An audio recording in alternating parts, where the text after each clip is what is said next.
uh, if you can't predict how the market will behave, and you learn certain things like sitting tight, doing nothing is very important. How do you teach a client to sit tight doing nothing? That is again not very easy. Making a client believe that small amounts of money is good enough.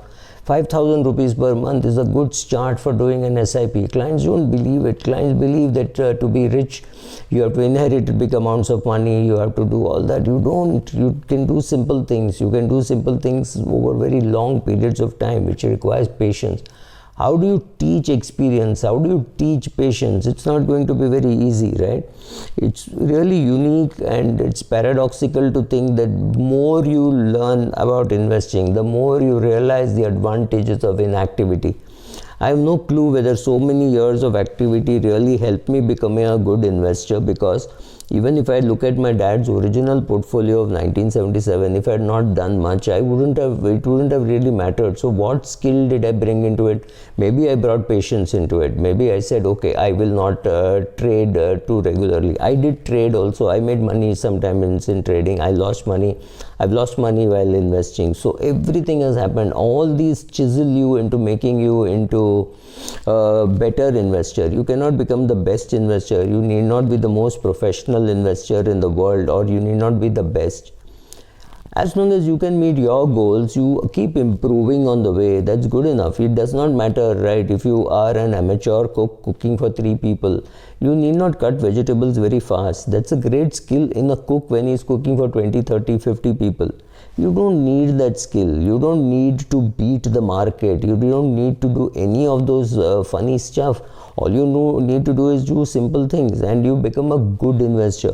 So you start off as an investor who doesn't know anything, and as long as you keep the path going. Unfortunately, the path is also not clear, path is also not well defined, and we have a problem that it is very antithetical or counterintuitive, whatever word you want to use, to say doing nothing is useful. But if you understand the power of compounding and the compounding graph, where you at one point in time you have to just do nothing and let the power of compounding take over. People will not do that because it's too simple, and people think no, there has to be some other secret. There is something which Subra is not telling you, some secret sauce or some secret Popeye's magical powder, spinach, or something which makes people good investors. I have not been able to find one, right? So I can't say what you should do, but I can tell you certain things which you can try, whether you are a investor or even an investment advisory. Maybe you're a fiduciary looking after clients' money. Certain things you can do which you can teach and you can tell your clients to do. Shut off the financial media. It doesn't really matter. They are creating more noise than giving you stuff. If there is a real good quality research paper, it will not reach your inbox for free. It will not. That's all. It's as simple as that. It is either old and therefore already acted upon or whatever. But if it's a good quality research report and it is 6 months old, please read it. Please understand the logic which the investor or the person making the research report has taken the efforts to understand the logic, understand the pattern, understand the flow. That is more important. After that, be able to put in your own facts and do your own analysis. Don't believe whatever conclusions they arrive at. Do all that hard work yourself. Second, very important, make sure that your clients don't think about investing all the 24 hours. It's the stupid, boring thing to do. If you're thinking about it for 24 hours, then there will always be this fear of missing out, saying, oh my God, what if I sell and the market goes up? If you sell, and let's say you have sold your some shares and sent your child abroad for studies, that is already done. It's a great investment. Your kids will do well. Right? Or just paid for MBBS fees in India or MBA fees in India. That is a fantastic investment because the return on education is infinite, right?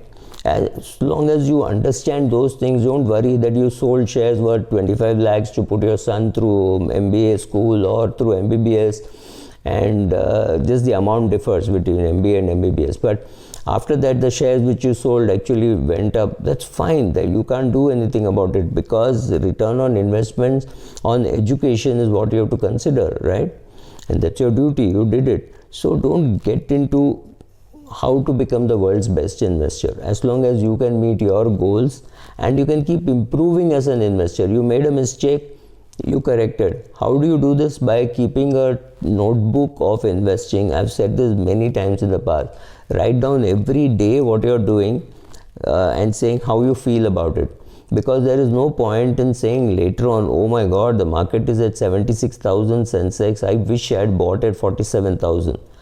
There is no point in saying that, because you have to go then to how you felt when it was 47,000 and you felt, oh my god, the market is heated up, I should be selling everything. If that is what your brain was telling you, what you were doing, you could be selling or maybe you could be buying. You have to capture all those emotions so that later on you don't feel bad. You just retrospect and you introspect and you read all that and you realize why you behaved in a particular way. These things make you a good investor, or trying to get better and better and better. You may not be the best, doesn't matter. Even Buffett is not the best, he's underperforming. Thank you.